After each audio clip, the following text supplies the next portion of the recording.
This is Jeff McKean, and today is Monday, December 9th, 1991. Yeah.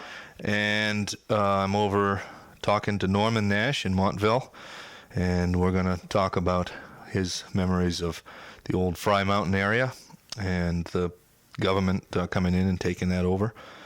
And I mentioned to you, Norman, I wanted to see if you had no objection to having this tape go at the archives at the University of Maine. No, have no objections. We'll take care of that after we get... I have a clear memory of Frye Mountain. All right. Well, so you were born there. You told me that already. Yeah, I was born on the old Nash place next to the Tibbetts place.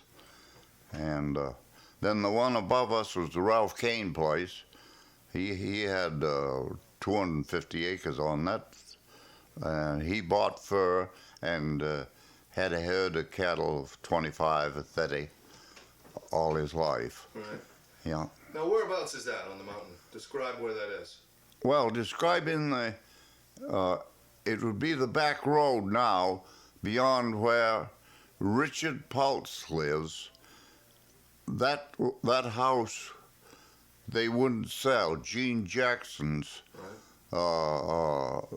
had it, and they wouldn't sell it to the government. And that's how Pulse bought it, and he still lives up there. Right. But that was the agent that joined all our farm, the Nash place, and the Tibbetts place. And they burned all the buildings. After they bought it, it was a crime. They couldn't get out through the winter to get food and the grain. George Carter run out of grain. He put in 2-3 ton, but it still wasn't enough to go him all winter. Mm-hmm.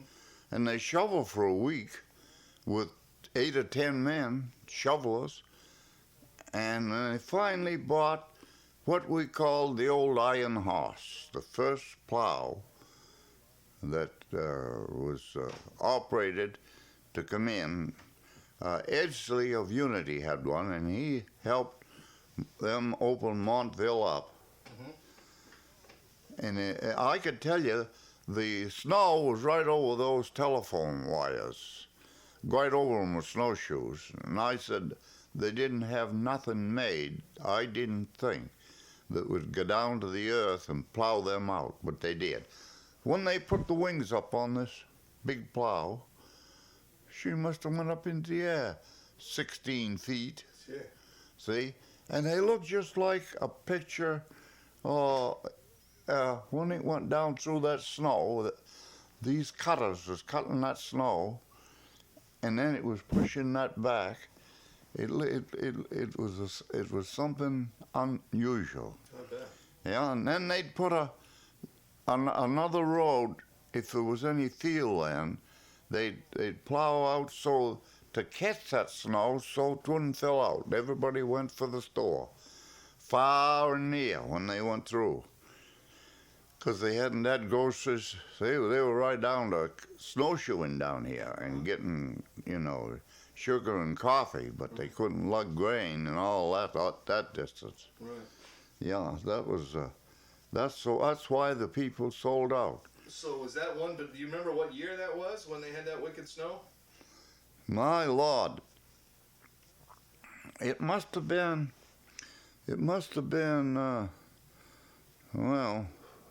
before World War One. Yeah, it was before World War One that they had all that snow, and you couldn't keep it. Well, I took my skis, a 2-story house, and my bedroom was upstairs. And it was a big house, and we had plenty of firewood and kept it nice and warm. So I take the skis, I'm going to pull a fast one, push the window in my room up, put my skis on right side of my bedroom. Yeah. And go out that back window, and it's downhill, and I was sorry I'd done it. It was hard work to get back. I skied a quarter of a mile, took right off from the house, from the height, from that window. Unbelievable, see. Yeah, unbelievable. I never forget that. I said, well, I got a long ways to walk back with a ski pole to keep holding these skis. It's all uphill. But we made it, and we survived, but we sold out with them. Yeah, everybody, it was only that Were one. your parents still living there? Yeah, When the government came in? yeah, they was living there. Yeah. And so, My brother and sister were working in Massachusetts. Mhm. That's what took me to Massachusetts right after that. well, how did it get started? How did the government come and pick this piece of land out? Or Well, I don't know. They must have complained to the state.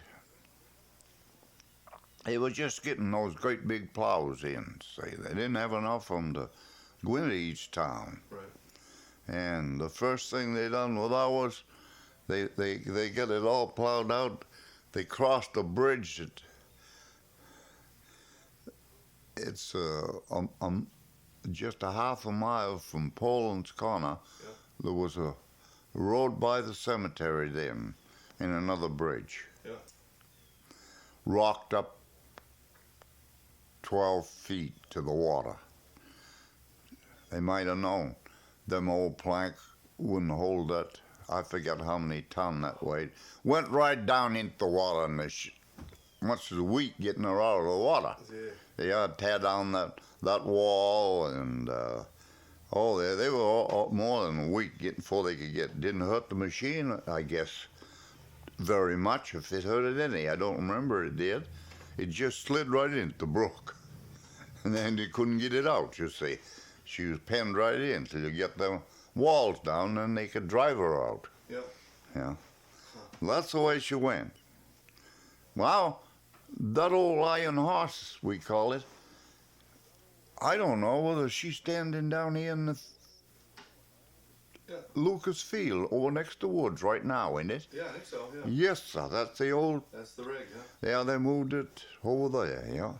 Somebody told me that they thought George Carter was the one who got the government to come in there. And Well, it's possible.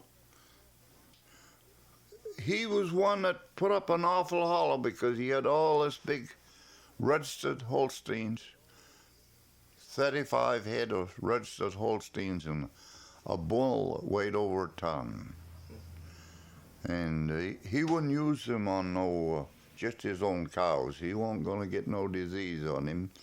And you could get a calf off him, and I guess Ralph Kane might have bought a calf too, because Ralph kept one or two bulls. He's a neighbor to us, but he just kept them to veal calves. He didn't sell milk. Yeah. Well. So everybody went along with it pretty well. That they were just as soon ready to sell their farm and move out of the mountain. All ready to get. Well, after they'd been closed in this particular winter, they decided if the best way is to sell out to the government and let them do what they wanted. Well, it was a crime to what they done. Because they had some nice old country houses, but they were hardwood floors in them, and they were nice houses, better than they built today. Yeah. You know, it's a shame. And they were all well kept, everybody told me. Yeah. They were all kept. Yeah, well, Lee Carter, that's just recently, he drove in. I didn't recognize him. If I hadn't seen him for 15 years, he hung in the Bangor. I understand that did his wife just recently die? I think so, yeah. Yeah. Yeah, I think so. That's what brought him back down here. She was a Newell. Uh-huh. Yeah. Oh, yeah. Yeah, I think he lost his wife. Well, he told me that he bought one of Lucas's little houses there. And he says, I paid for it. I wanted somebody to stay in. Well, I figured Lucas, I didn't know that he lost his wife then. He didn't tell me. And he wanted a place to stay. Lucas would charge you a good price. You're getting a good thing out of all them houses. But he did buy that one right out. And I see his car back there, but I hadn't talked with him. Mm-hmm. No, I didn't know. I talked to him 10 minutes before he told me who he was right out here. He sat down or something. He don't look his age. Mm. Well, I'm just a year older. Is that right? Yeah. Yeah. Huh. Yeah. So, you said that Gene Jackson didn't sell his place, though.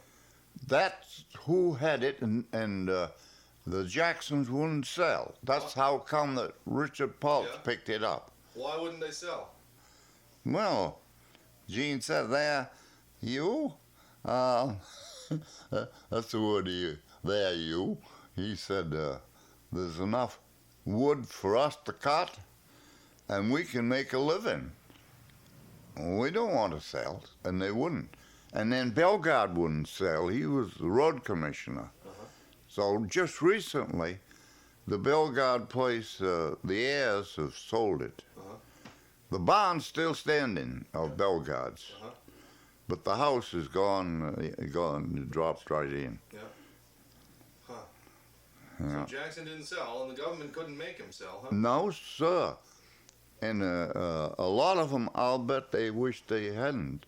Because you see, you could get a road after you had this machine. They still made more machines, of course, and they could get through. And they never had such winters before. They were the worst ones that I ever saw. Yeah.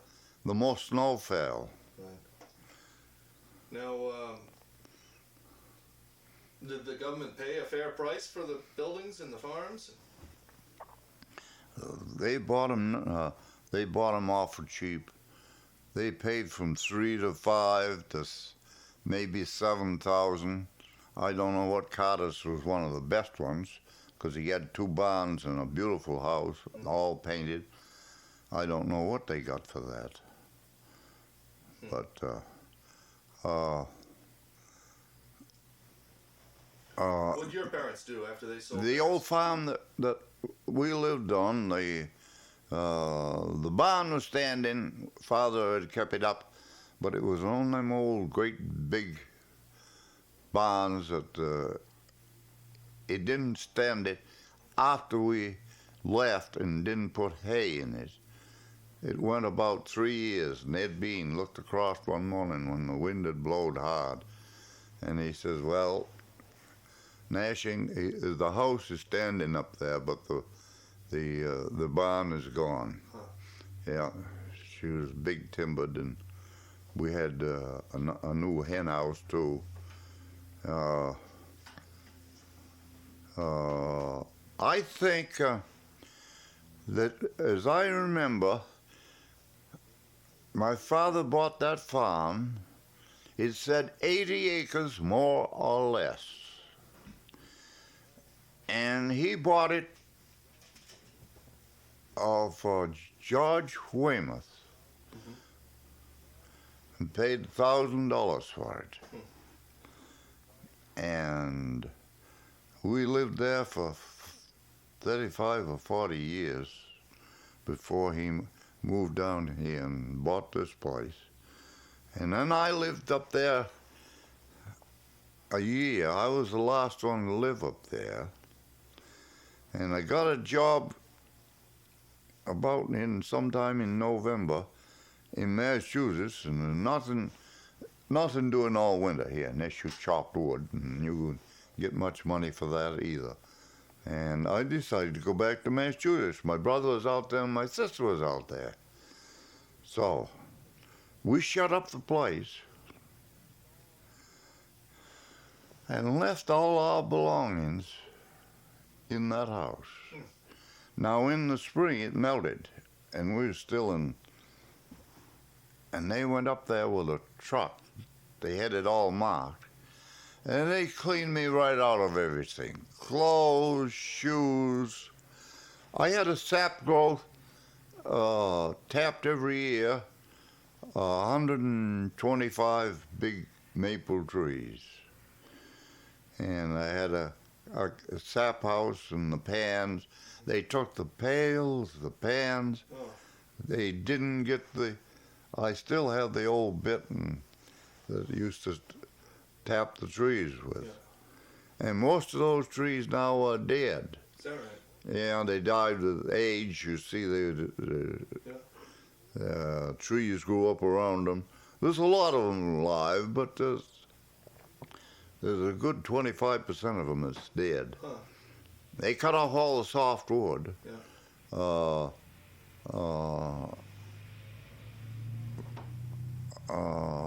What was the name of Thorndike had bought for years? He bought pulpwood. Lord, I can think of his name. His son bought too. Now, what was it? What was it like on the mountain before that? I mean, there were a lot of farms up there, right? Yeah. Everybody knew each other, got together quite often. Yep. What was it like up there? Wait. In those days? Gee, it was just peaceful, beautiful. No problems. They had the old town meetings down here just the same every year, and voted in the selectmen and everything. Well, everybody was on the game, but they got scared of all this snow and have to stay in. Couldn't get no grain, no nothing. We were getting buried in snow. My father shoveled snows, did he, for 3 weeks before he could get to the mailbox. Yes, sir. The mail got through. Pem Carter drove that. Pem is still alive. Yep. He's in his 90s. Oh, my Lord. I can tap him on the back and he won't recognize me for a few seconds. Then if his wife don't tell him who I am, I duck him and just have a little fun. But most of the time he knew me. I ain't seen him for a month. My Lord, he's 93 or 4 or 5. Yeah, He was the old mailman. And he used to put up a horse, 2 horses. Right up on top of the hill was a big farm, 2 barns, the first house up here that you come to. Mm-hmm. 2 barns there. And George Frye, you heard of the Flies? Mm-hmm. George was one of the younger boys, and he put up a horse there, and they fed and grained him. Pam furnished the grain and everything. And he'd swap his horse, have a fresh one. Huh. See, to go the 5 miles into freedom. Mm-hmm. See, this horse would come. They'd put him up there and take the fresh one. So he'd use 2 horses. Yeah. Huh. And he could get through. Them horses could go through snow clear to their necks if they had to. I guess the land up on the mountain must have looked different in them days. All clear, a lot of cleared land? Oh, they had a lot of cleared land. Now it's all closed right in. See, no comparison. All open. George Scott's is all open. Stone walls and beautiful, beautiful fields. Why, it would be worth 10 times, I don't know, but more than that, what they give. Yeah, 10 times. Sure, yeah. If it was standing. So everybody was pretty much in agreement that they would just as soon sell out, but after the government came in and bought the land, they destroyed all the houses. Yes, sir. How did people feel about that? Well, I should imagine that they didn't feel so good. I could what the government was doing, because you're going to let that go back to the Indians, but an Indian wouldn't take it because there wasn't enough game for him to survive. Then, at the time that they bought it, you could see last of November the deer bunching up. I had 53 deer, and I had a picture of them on this hill right over across here. So as soon as I got a picture of them, and I had a camera, and it nosed round the state, come down with 2 airplanes, and split them, scat them before. Oh, maybe there was 6 inches of snow. Huh. They didn't want it a bunch there. They wanted to scatter them. They want enough feed to hold them. They got to split, drive them out. Part of them, they drove them tomorrow, and they drove them towards freedom, and they put the planes right to them. Yeah, diving right down on them. Really? Yeah, but that was quite a sight to see them come out, a big herd. I want to run right over with a camera, and This was after the government. I'd bought the old store. This was the store. That's a big building. Yeah. And I could see the deer when they started to come out, so I shoot right across. We had a new Chevrolet, and she was quiet, and I get right over there, jump right out, and start the camera going. Huh. So This was after the government took the land? Yeah. Yeah. Yeah. Well, they burned a lot of the houses, you said. Huh? They burned a lot of those old houses. Burned them all. Yeah. Cleaned out every one. They didn't keep any. The last one fell in is the Bellegarde place. Yeah. That fell in itself, and then I guess they finished burning it. But the barn's still up. Elijah's old big barn. They didn't buy that one. That's why it's still there. Yeah, they bought it, but they ain't tore it down yet. Now it's got good timbers in it and everything. The government owns that land now? Yeah, they bought all that. Oh. That's why the guy jumped the deer I was telling you. Right. I realized where you meant, but I didn't know the government had bought it. If he'd only taken the rest of the guys, he didn't. He just figured he had shot deer in there before. He had jumped deer in there. He'd sneak in there and put one over on them. Well, you can't put one over on nobody anymore. Nobody got the deer, and he only fired once. Yeah. It's a shame. I wouldn't have admitted it. Do you remember seeing the houses getting burned? Do I? I was in Massachusetts when they burned them. Huh. Yeah, I was in Massachusetts. And no, I wouldn't have felt very good. Father and Mother, we got most of the stuff out of the big house up here. I don't know. I think they broke into my house in the spring before I had time to get down from Massachusetts. And they took a bicycle that I'd had. It was a little prize to me because I'd use it to go to school and everything. They stole the bicycle. They stole my... When I had Christmas presents, I didn't take them. I didn't know if it was going to stay. And I had a new bathrobe. They took that. They took all the sap pails. See, I had around 100 galvanized pails. They took them and all the spiles. They cleaned me right out of everything. And we never caught. They even come. I got home, and the sheriff's department sent a truck up there. He says, if you don't move these 2 stoves out, and your bed was a brass bed in there, good one. They'll get it. They'll get it if I catch them. Because I was using an automatic shotgun, and I wasn't going to fool with no goddamn thieves. It was like that. But I didn't catch them. They got just what I was told. They got those in the middle of the night. All I got was straps. Well, they dropped the straps off that they got a truckload, and these straps, that you buckle. Yeah, a couple of them fell off the truck. No, sir, never got nobody. Did the farmers who had all those farms up there, some of them wanted to sell. I imagine some of them didn't want to sell right away.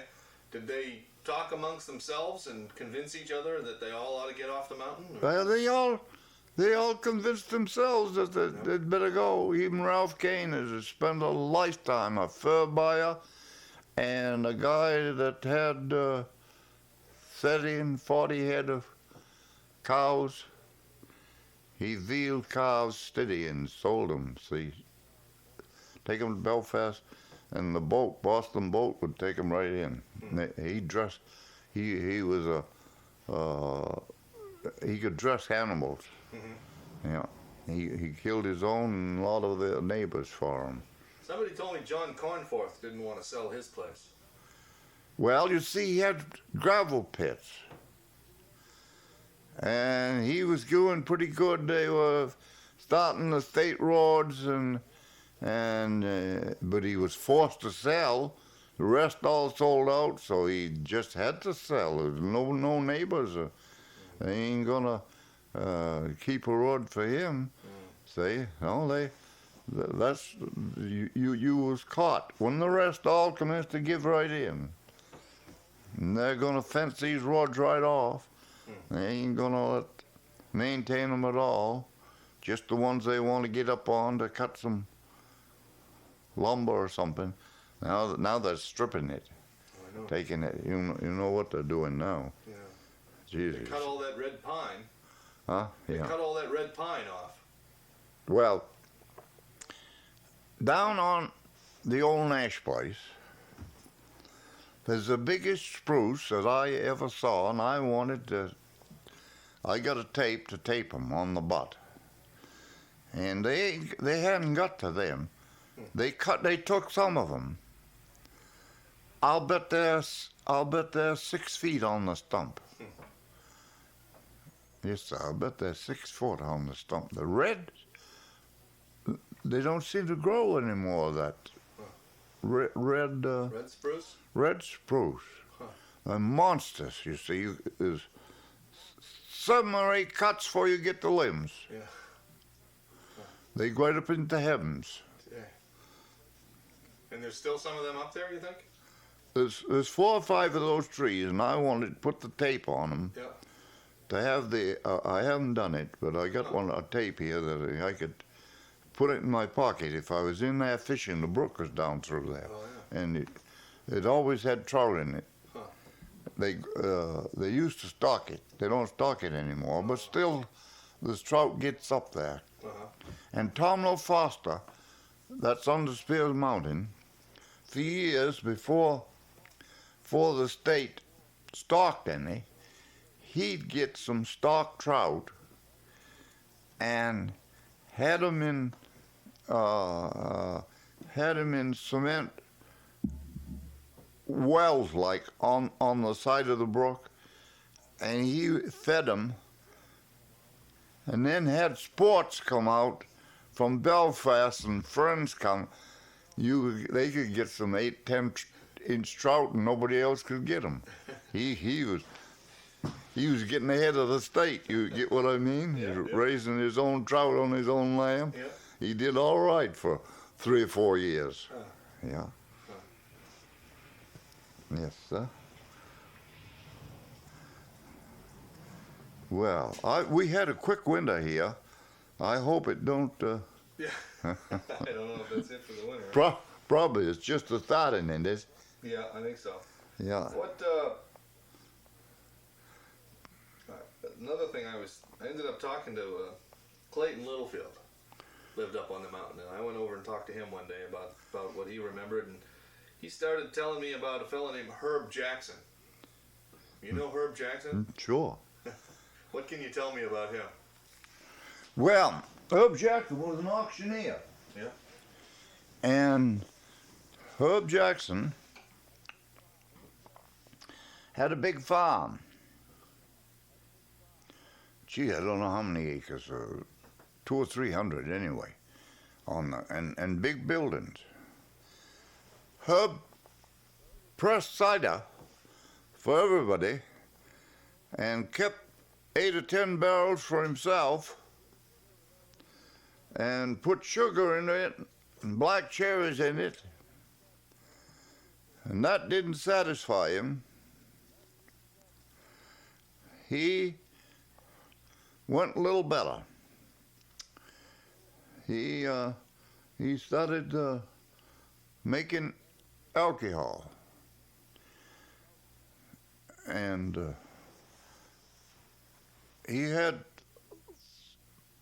this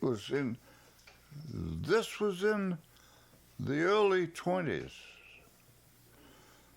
that Herb was still running that place. And I had a coonhound, and Charlie Place was a salesman selling cars for Crosby of Belfast. You heard of Crosby? Charlie Place was his father. The Place farm is the one that Dan Rowland owns down here. Yeah. And Charlie was a salesman, car salesman. So Charlie'd get a car, and he'd sell cars all day, and then he'd bring a couple friends, and he liked coon hunting, and I was doing pretty good, and coons was worth from $10 to $12. And we was known to get as many as 5 in one night, which was remarkable. And Charlie got a dog that he was breaking in with mine, so he was anxious to get Rover. It was crazy enough, but he, when it come to water, mine was a beautiful water dog. We went up to Unity from Montville. He said Fred Ham, he bought a race horse of him. Charlie did. He got him cheap, and then he made a few dollars on him, I guess. And he said, the coons are eating my corn up. I got 5 acres. I wish you'd come up with the dogs. So we went up with the dogs, and mine struck the coon right off quick. He lit right into that corn. And that's in a half an hour's time. This was in Unity. Half an hour's time, we jumped in the car and was trying to head. My dog was in Thorndike, going right down the big stream in Thorndike. And I heard Charlie to get me to the big bridge. I want to get there. That coon's going right underneath that bridge. Well, at that time, we could use a 12-gauge shotgun with number 2 shot. We weren't supposed to use any buckshot. We didn't carry buckshots. But they overdone it, you know. They cheated. They commenced to have more deer dogs than they did coon dogs, you know what I mean? And so the state took that right away from us. No more shotguns. They cheated too much, and they were shooting the deer right off at night. And we put the dog on this coon in Fred Ham's corn piece at 10 o'clock. And at 1 o'clock, he was going under the bridge in Thorndike. We didn't make it with the car. Drove right along. Charlie's dog was not a water dog. He knew the least about water. He'd get that water all under, barking, cross the brook, and then come right back. He'd stay all night and bark while that coon went in. That one, you see, well, mine kept swimming downstream. And I'm going by my own dog because I know what that coon's doing. He's legging it right down. Must be 3 or 4 miles from up there where Charlie's dog was. Well, Charlie went back and got his dog. And I was going to fire at the coon sitting on a rock from the bridge, which would have been quite a long shot. Probably he was 70 yards. I see his eyes all playing. Probably wouldn't have only wounded him. And Charlie said, "Don't, it may be my dog." He grabbed the barrel of the gun, so I didn't fire. "Gee, your dog is up the stream. He won't, you have to go after him. He'll be right there tomorrow morning," I says, "right in the same place. He's going right back and forth." He was right back and forth, just like that, going nowhere. So we went up and got him. Now we'll get my dog. I caught him when he went under the bridge.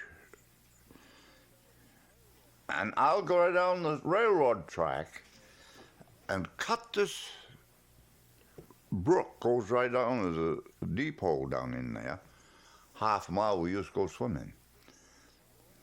You put your dog right where we see this coon.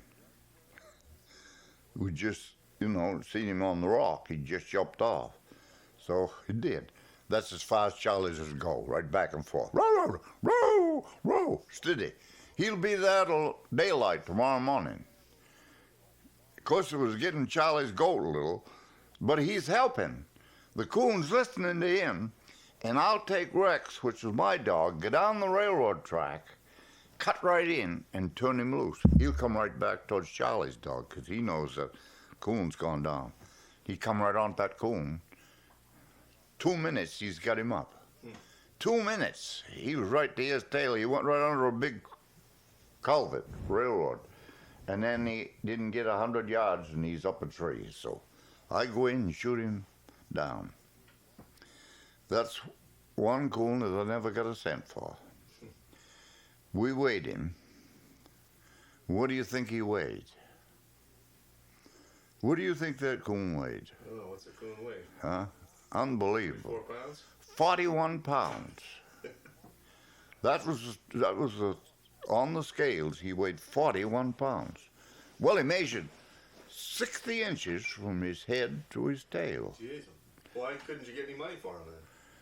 And Charlie took him, and he wanted to show him to the boys that he knew in Belfast. He took us 100 dimes coon hunting, so he took the coon and got the money for that one. Oh. Yeah, but the rest of them I didn't let him have because the dog made a coon dog, but it took 1.5 years. And he come up and got me.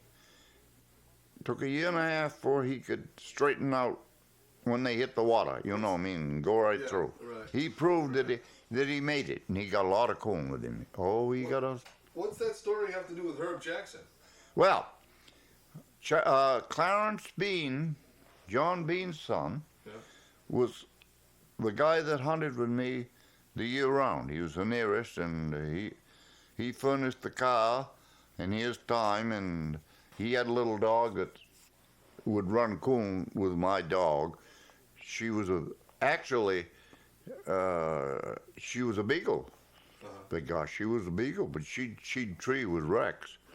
Not that she was as good, she wasn't, but she'd hit a hot track and go with him and cut to him. So we were out together a lot, and we went out this night and had, we went with Charlie the first part of the evening, and we got 4 or 5 coon. And he took us home and let us go. See, we was in his car. Mm-hmm. Clarence lives out at Bellegarde's corner, that corner house right there. And I lived up in the old Nash place then. And, gosh, before I was up in the morning, Herb Jackson is at my house talking to father and mother. He's tracking down Charlie Place.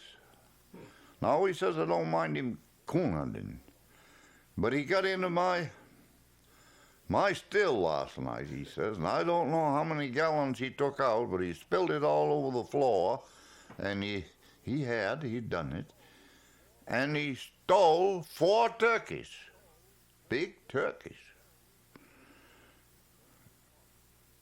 Don't seem possible that he would, I says. He left us, brought us home. So we had no proof that he got rid of us. So we didn't see him take turkeys. No, sir. I wouldn't. By God, on the back road right out here, it goes on the mountain. Herb was quite a detective. He found where he cut the heads off and picked them, the turkeys. Hung them up in the tree, and there's bushels of feathers. Yeah. And then, of course, there was blood all over the car. Yeah.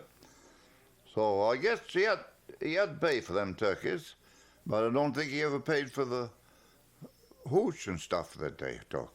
Right. I don't think he did. I don't know. Well, I took that.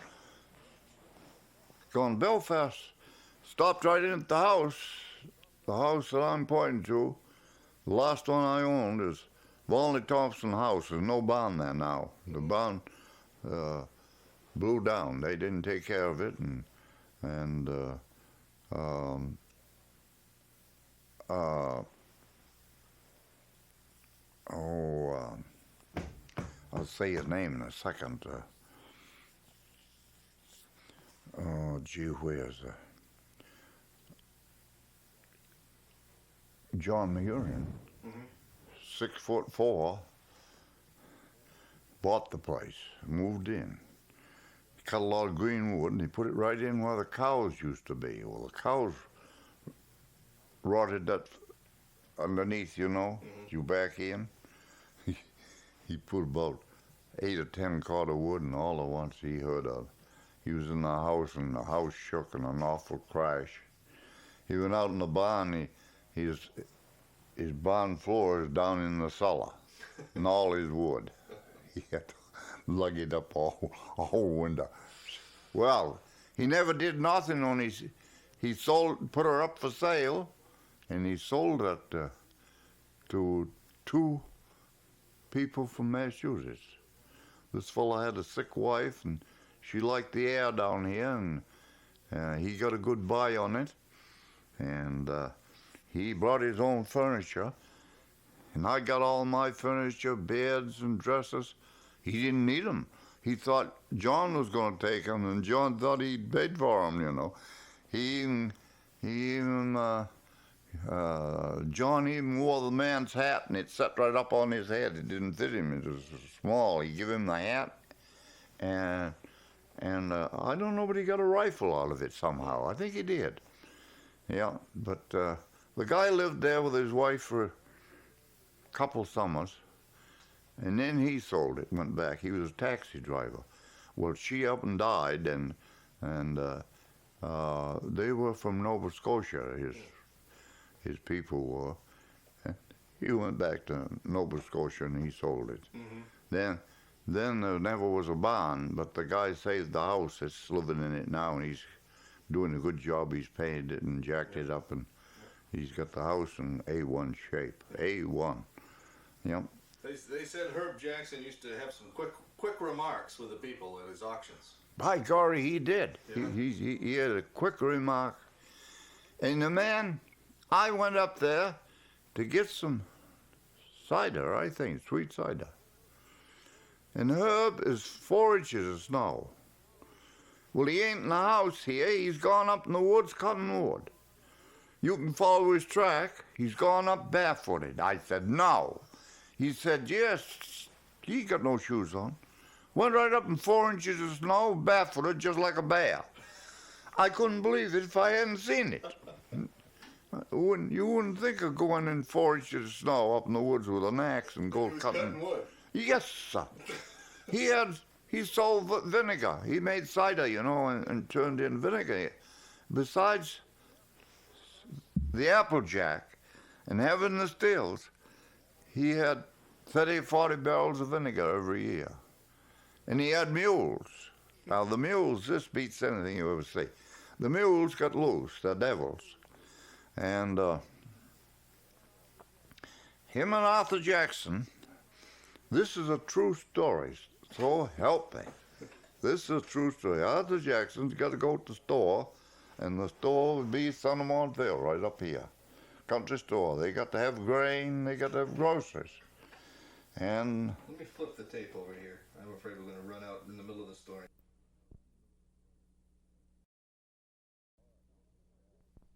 Okay, go ahead. All right. They got to have groceries, so they got to come to Son of Montville store. So he picked up Arthur Jackson. He lived on that Hogback Mountain road, and on the way down, they had a mule, and on the way down, the first one, he went by this neighbor's house and hollered to him. He said, pick me up a plug of chewing tobacco. I'm out of tobacco. Yep, I'll be back in a little while, Hub says. Want more than 20 minutes before the wagon went back, and there wasn't no Hub in it or nobody in it. But the mule went back with the wagon.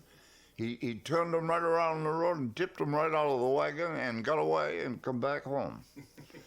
Well, by and by they see Hub coming. So he come out. He said, "Made a quick trip. Did you get my tobacco?" "By God, I ain't at the store yet." "What stopped you?" He said, "The goddamn mule. He stopped me," he said, "tipped me over," he said, and turned right around, and he's up the house now. "I'm going to get another one. I'm going right down." So Herb walked home, the funny part was, I thought you was going to the store. Herb says I was, but I've changed my mind. Yeah. Yeah, changed my mind.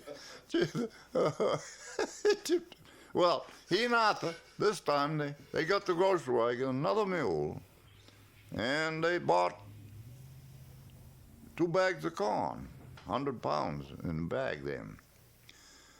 Now they was pretty drunk. They had plenty to drink, more than they needed. They couldn't pick up 100 pounds, the two of them. Herb says, "I know what to do," he says. "Give me that halter rope." Took the halter rope. Tie it right to the axle of the wheel. It's only half a mile driver. In half a mile, because we wore a hole through the bag. In the morning, half a mile, he had 100 hens. They were clear down to the main road. See, they followed that corn. That's the truth, so help me. B.I. Truck dead. That is the truth. Honest. That's a good one. Yeah. Went to half a mile. They ate it all. They never had to scoop it up. But can you imagine hens, a big flock? They were hungry and they followed it. They followed the line of corn all the way. Yes, sir. That's the limit. Yes, sir. Funny. They must have been pretty drunk if the two of them couldn't pick up. Oh, see, they couldn't pick it up. Yeah. Well, he says, "Wait a minute." He said, "I don't know if it was Arthur or which one." Says, "Tie it right to the axe." We did. And Jesus, because it wore through in 20 minutes, right through that bag. That's a good one. He got there with the empty bag and it was corn through the whole half mile. That's what it was. Yeah. So, I don't know. I guess them was the good days, I guess. They used to tell a lot of stories about this guy then, Herb. Yeah. He had a lot of crazy things happen, or Well, he was an auctioneer. yeah. And be careful when you're going to his auction. Why is that? He put his hand big as my two, one hand. He's a big man. He'll put it right over a hole in the dish and cover it right up, and they never know it. And you'll pay for something with no handles broke off it or something, pictures and whatnot. Yeah. Cover it right over with his hand, sell it just as fast they could hand it to him. Like God, it was the truth. Yes, sir, that was. He must have been a big guy if his hand is that big. Oh, he'd weigh 300. Oh, really? Yeah, he weighed around 300 pounds. But imagine him going up into the woods barefooted. If I didn't know that to be the truth, I couldn't believe it. Yes, sir, gone up there barefooted. They said he had a lot of wisecracks that he made at the auctions. When Oh. people would ask a question about something. Yes, he sure did have. They'd get an answer. Yeah. Yes, sir. He could really tell them what they done, what they didn't do, right off quick. He'd get all the news out of Herb. They'd take none of that bull. It's just they start kidding him. They were kidding the wrong man. he was. Well, had one too many for him, Herb did. Yes, sir. And he done good work. He ever get in trouble with a still? Huh? Did he ever get in trouble with a still? No, sir. Never got in trouble. Can you imagine him going down through to Belfast with a load of liquor and a dray wagon had it full, jugs? They stopped. And Father said, "Christ, you'll get in jail." "Oh, hell no," he said. He said, "They're all friends of mine. I'm going to give them to them." Never got caught. Yeah, the horse. Never got caught. All friends of his. I remember I was a small kid. I remember seeing him with that dray wagon. Can you imagine going right down through the sheriff's? Well, they voted him in. This town did, and of course. They voted him in. What do you mean? Yeah, yeah. They voted him in what? I meant the town voted wet. You know, they didn't go dry then. Oh yeah. So you could have cider and alcohol and whatnot. Uh-huh. Yeah. Huh. Yeah. But it was during Prohibition that he was making the moonshine. Huh? Yeah, that was in Prohibition, see. And of course, Herb got onto that quick. See, he could get going. And then he had about 10 mules, 10 acres of corn and beans. And they said he got the game wardens drunk. They come up. He called the game wardens because the state allowed for damage if you had moose or horses or what got into it. Well, they couldn't tell a mule's track from after Herb got them drinking that moonshine of his. Right. That's when he took them in, and everything was a moose track. So they marked a moose, damage to moose. He got $1,000 for damage, besides. It was his own. Yes, sir. Yes, sir. That's the truth. Now that man could live anywhere. He could afford to go barefooted. He could afford also to buy shoes. Yeah. But he got away and taking a load to Belfast. I remember seeing that. That's pretty. Thought it was cute, you know. Go down through, canvas over it. Yeah, stop and give Father 2 quarts or something like that. Yeah. Yeah. Do you remember hearing about how he had 500? He bought 500 pigs, 500 hogs from Iowa or someplace, and he let them all go loose up on the hill behind his house. I don't know that one. Never heard that one, huh? No. But those goddamn mules, they were the ones that got into corn, the stinkers, you know. Yeah. And he called them moose. Yeah. You know, so moose got in, and they protected him. The warden. There was moose around here, but Yeah. they said they couldn't tell a mule's track from a moose when they went out there and looked. They marked it right on, damaged. Yeah. Pretty good. Yeah. Yes, sir. He pulled a few fast ones, huh? Yeah. Yes, sir. You couldn't get ahead of old Herb. Yeah. Now, Can you remember any more of those stories of his? Any more tales of Herb? That's pretty funny. well, I probably know some, but I can't think of them. I guess you got the heft of them. Yeah. When he had the still there. Oh, yes, they had a. This is worth mentioning because this was true. They had a big outside silo. They went into the air, 50, 60 feet.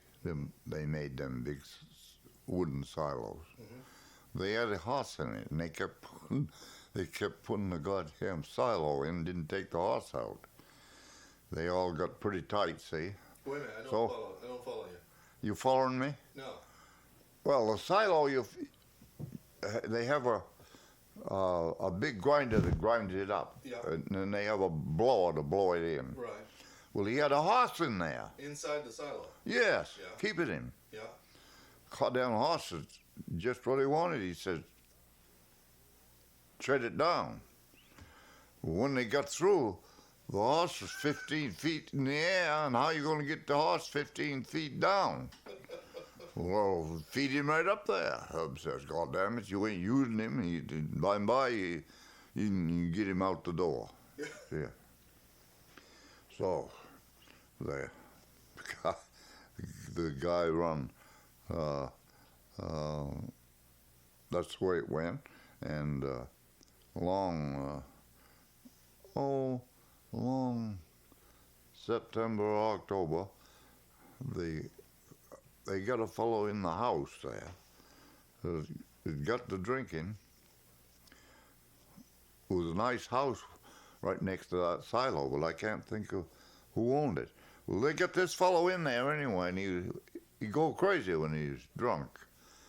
He got a gun and he commenced to shoot. And he must have had 10 boxes of shells. So they said they'd get the sheriff after him. And Isaiah Jackson of Freedom, you've heard of Isaiah Jackson? No. Well, Isaiah was born up on the mountain here. Isaiah Jackson was deputy. Deputy. They sent Isaiah down. So he put on a couple of handguns and took his shotgun, and he had this fellow with him. I can't think who he had with him. And they went down, they were going to quiet this guy down. Get him, handcuff him, and lock him up. Yep. They got to the shade trees, and this guy had a shotgun and plenty of shells, and he commenced to blast the leaves right off. And they laid flat down. Isaiah talked slow. He said, now lay down, don't raise up. Don't raise up, he says. By and by, there's going to be something doing here. And the guy thought, by Jesus, enough doing now. You can't peek out from under the shot. You can hear him coming down. He's driving him right into that tree. He's going to learn him to raid him. Yeah. And that's why the silo was. They did get the horse down in the spring. Oh, they did? He was still alive. I was afraid the horse was going to get shot. No, he didn't. He didn't shoot the silo, but by God, he kept Isaiah. And this, I can't think who this other guy was. He kept him laying right there. And Isaiah with this big gun. It was fun to get to. This wasn't at Herb's place where the silo was. No, this. He was helping somebody else put up their corn? Yeah. They had ground it up down at the corner where you go up to George Penny's. Oh, yeah. There's a corner down there, as you go over the road. Yeah. Yeah, and that's where that house is. It's up on the hill. Yeah. Now, Herb's place was up on the Halldale Road. Yeah. Herb was across from the Halldale Road. Yeah. Across from the mountain. Yeah, mountain. Yeah. Right. Oh, God, yes. So the days are gone by. The good days. Yeah. We got nothing like that going on. Gee, that was the truth. That was funny though. Yeah, it's funny to hear. Do you know Hal Red Mitchell? Oh yeah. Well, by golly, he can tell that word for word, and he can mark Isaiah right to a T. Is that right? Yeah, Redkin, On that story, yeah. On that story, it was good. Yeah. He said. Red probably remember a few tales about Herb Jackson. Oh, I sure would. You could get him. Yeah. That would bring back memories. He'd remember all about that. Go. Is Red about the same age as you? I'm a little older. I'm a little older, 2-3 years older. Now, did he live in Montville at one time, Red? Yeah. Yeah. When he got married, he lived on the Littlefield place. Charles Littlefield was a blacksmith. Uh-huh. And the first old schoolhouse, they didn't tear down. They sold it to Charles, and he made a blacksmith shop out of the first one. And we was the grade school, they built a new one, see, up there. Now, where was that? Carter. Where's the Littlefield place? Littlefield place is, well, you know where the Sprouts Hill is? You don't, probably. On the mountain? Yeah. Oh. Yeah. It's on the mountain road, see. Yeah. Those big buildings there, good ones. Yeah. Yeah. Yeah, they had good farms there. So Red lived up on the government land? Yeah, he rented that. Uh-huh. When he and his wife, yeah. And,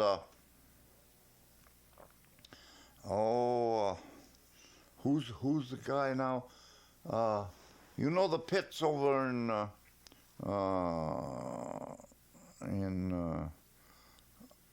Knox Ridge? Gravel pit. Yeah. Yeah. What's the name of that one? Oh no. Yes, you do. Yes, you do. Down by the. Where they have Down by salt the shed? stream. Down by the stream by the in, salt- where they had salt that shed used to there. have the dance hall, huh? Yeah. The stream. We used to have the dance hall. Stream in. You ever hear that? No. Well, they had a dance hall there, big dance hall. Uh-huh. I don't know what it burned, I guess. Disappeared all at once. It was right on that stream, Klondike Stream there. Yeah. On the back road. To Yeah, Bruce. yeah. Well, the Red hired he and the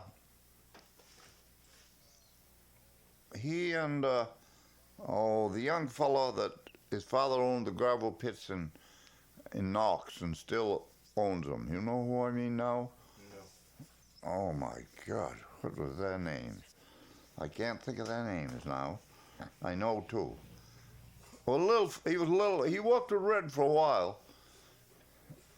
They were both just like gray squirrels. They'd walk right out on a good sized tree and limit and out cutting their feet. You know what I mean? Walk right down it. Mm-hmm. Yeah, they were putting up pulp, making pretty good money then. It was clear money. Yeah. Dan Clark. Oh yeah. Heard the name before? I have, yeah. I don't know what's become of Dan and his wife, isn't Never it? heard that name. He and Red lived together in the little field house for a year. And they made a garden, and I used to visit them. They were neighbors of mine, and the stories they could tell was unbelievable, but they were good woodmen and good storytellers, both of them. Yeah. What you know, you have a lot of stories about hunting. I was just wondering if you'd ever heard a good story about anybody who'd. This kind of I've heard this before about taking one shot and getting a lot of game and with one shot of the gun. You ever heard any story like that? Well, a real lucky shot where he shot more than one animal. Well, it seems so, but it's just I don't know just how it come in. Yeah, I don't know just how the story came in. But I have heard it. Yeah. A whole bunch of deer or something, and the guy fired into one and got 2 or 3. Right. Yeah, something like that. Yeah, with one shot. Right. Yeah. Well, I don't know. Yeah. If you want to get some more story, you get hold of me and we'll go and get Red. Well, he can remember them stories way back then, because he was just like a jackrabbit. He was making a living cutting wood, you know, and he had to work like a son of a gun. And he cut on George Penny and all them, and he knew all the goddamn. They had a great big tree. George had a tree, and they built a house up. You could climb it. I was in it. It was just as good as half of this room. Cut this room right in half. Windows in it, no snow, no rain, and it overlooked the clover piece. And I don't know how many deer he shot out of that. Was that Red? No, Penny. Oh, Penny himself. Yeah. George. Yeah. George, he kept had deer all the time. All through here, and he had one. Yeah. He didn't run out of deer meat. George didn't. Yeah. And they had one moose. And they took the moose. They didn't bring him home. They took a tackle rope, climb a tree, big hemlock, put the hindquarters right up in the top of that tree. And then they took that rope and threw it out. Might be 6 or 7 trees from the big tree. You wouldn't notice that rope. You get what I mean? Yeah. So every time I went up there and he's sawing wood and had a crew, get out and get some moose meat. I said, how you going to get it? Well, you come along, put on them snowshoes, and I'll show you. get down in there, and he got to tell him that. He said, had the game warden when they were Archie Weber. One warden for Waldo County, and he was Archie Weber was the guy, but he was a pretty smart guy, but he said nothing. He always ate. Ernest Penny was a wonderful cook. He cooked pastries, pies, and cakes, and he could put on a dinner that you couldn't buy outside. Really good. And Archie, I was there when Weber came. He said, "Here comes the game warden." And we get moose meat for dinner. Jesus, I said. I wished I wanted here. Run along. I did, but I'd get to keep my face straight and sit up there and eat. All at once, Weber says, "George, how's those moose standing down there in the meadow, your meadow?" "All right, I guess." Kept right on shoveling, George did. Said, all right, I guess. No more questions asked. So he just let George know that he knew that he was eating moose meat. They let him know. He wouldn't let. Yeah, damn right, he knew that was moose meat. The minute he bit into it, so after a while, he says, "How's those moose standing it down on the meadow?" Yeah. Well, that's where he had this one tied up. Yeah. And I went down to help him get this down. And the rope, for Christ's sake, was 50 feet from the tree. Mm-hmm. Loose this rope down, and pretty soon down come this big hind quarter. Cut her right off, and then pull her. Blue jays did that little on it. They stole a little. Yep. It might have been a crow or two who stayed for the winter. Right. Around. They will sometime. But nothing to get up the tree and ate it at all. It froze and was kept perfect. Yeah. Put a piece of canvas over it, and when you go by that tree snowshoeing, you know there's nothing up there. So there was a lot of poaching in the old days, huh? It was well, pretty much a way of life, or? Yes, they did.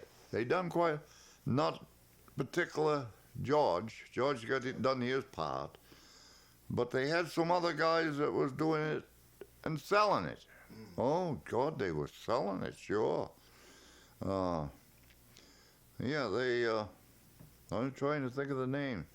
I can't think of the name now. Red could rattle them off. He knew there was a whole gang of them from up that Waterville area that was selling meat. Moose meat, getting away with it. Yes, sir. Yeah. You know what a gorby is? Huh? You know what a gorby is?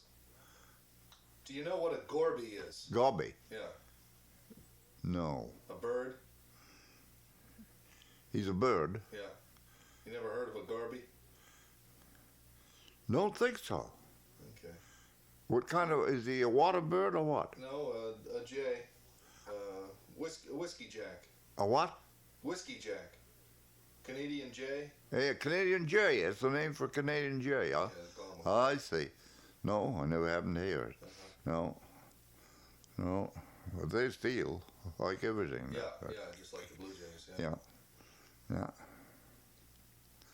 Yes, sir. So Red would be a good one to talk to then, huh? Yes, sir. Old stories. Yeah. Well, I could put some wood in the stove. Oh, geez, I'm going to get cold here. I probably ought to get running along anyway, woman. Well, awful glad you come in. Yeah. Yeah. It's fun talking to you. That's along. Waffling. End of interview, end of tape C849, Northeast Archives of Folklore and Oral History, accession number 2209.